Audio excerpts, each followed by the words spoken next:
Hi, this is Vi from Scrappy Mania, and today we're going to play with my oil pastels. These are the Portfolio series, and they blend nicely with water. They don't blend as well as if you did regular watercolor paints, but they do a pretty good job. They're very vibrant. I really like these, and they're very economical. So I want to play with these because I've been playing a lot with my watercolors, but now I want to go ahead and play with these.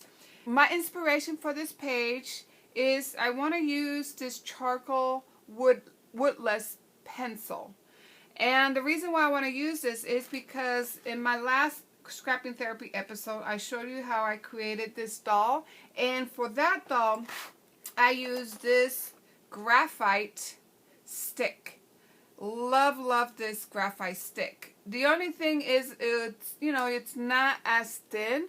So I'm hoping that this is similar and will smear, will react with water just as that graphite pen. I really like that pencil. Look how nice. Once I put the charcoal down, I was able to smear it with water, and I just love this page. I mean, I really do. So I want to see if I can do the same thing with this. I'm not sure if this is very water soluble, but we will see. I went out and went to my local, I got a Blick's art store here in town because I live in Arizona. And I went over there to kind of figure out what they had and find things. And I found this pencil, and I also found an eraser and some other little thing. I didn't buy a lot. I just bought a pencil.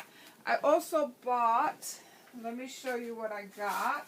So basically, I got that pencil, and I got these pencils extenders. So if my watercolor pencils go, you use them to the point that you have just a little bit left, and that's pretty hard for drawing.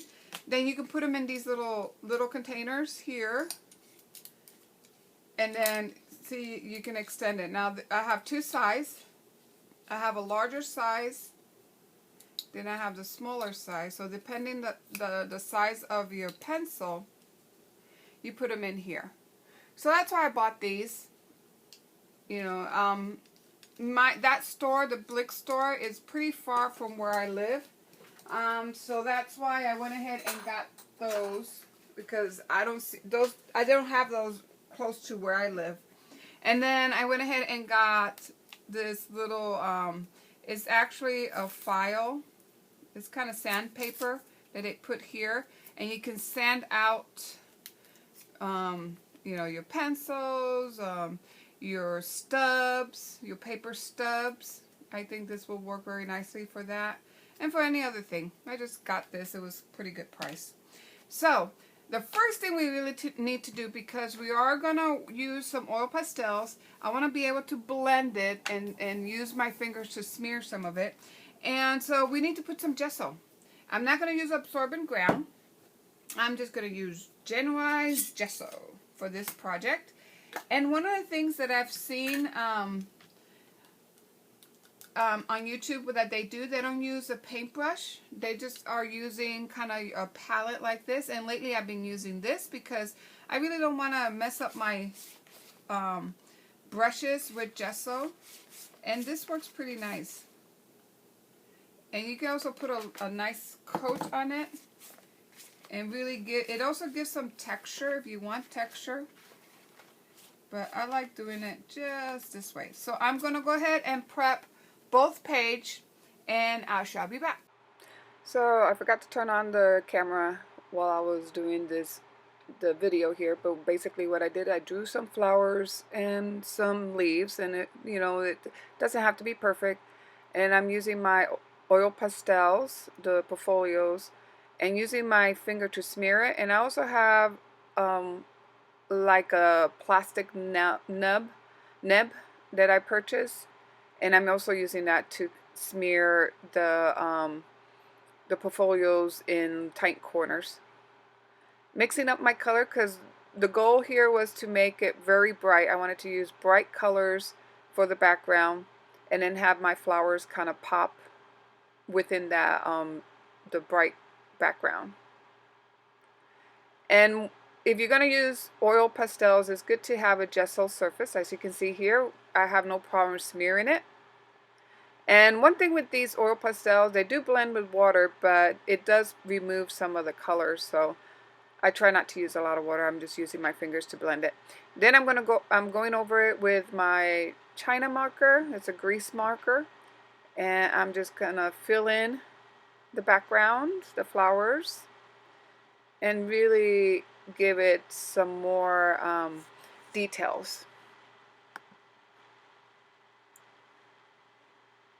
So now I'm using a little bit of water to kind of smear a little more. But actually, you're better off after, you know, I decided that I was better off just to use my fingers to smear it. And then I'm also using some paint, some marker paint, white, to give it a little dimension. And I'm also writing on my art journal with a black paint marker. Okay, so here's my page. And the whole inspiration for this page was out of this pen, because I wanted to see if this pen, and actually the inspiration was more out of this picture here, or this drawing, because I used this to create this drawing. I really love how you put water and it blends. It really looks nice. I really like this one. I think this is one of my favorite mixed media dolls that I've made. So I was hoping that I can find something that was thin, had a nice point, that I can go ahead and get the same effect as this graphite. Unfortunately, this is not the case. If you look over here, so I'm going to go ahead and draw with this graphite, or yeah, it is a graphite, and then I'm going to draw with this, and already you can see that this is more, this graphite is more like a crayon, or and it's not as much as a lead. And then if I put water, just put some water. Look how nice that blends. I love how that blends. It really blends very nicely. Now look at this one. Doesn't blend as well. So I'm going to still search to see if I can find a nice thin point, but that it works like this, like this graphite, that's more soluble. I do have other pencils that I've used in the past. This one is Faber-Castell. It's a Aquarelle graphite, so you can use it and then use your water afterwards and see it blends. Okay, so you know, I do have the pen. I just was wondering if that one was also going to work the same, and it didn't, but I still like how it came out. I just went over it with my grease markers, and you know, and I wrote a little saying that says, "Art makes me very happy," and it's true. I'll always like to do something creative with my journal.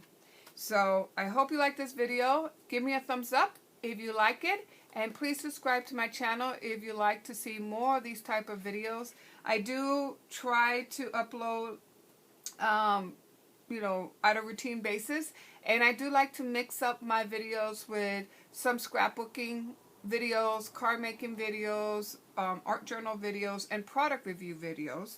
And another adventure that I want to start trying to do is some sewing videos, which I haven't done yet, but that's one of my goals for this year and the coming year, to create more sewing videos.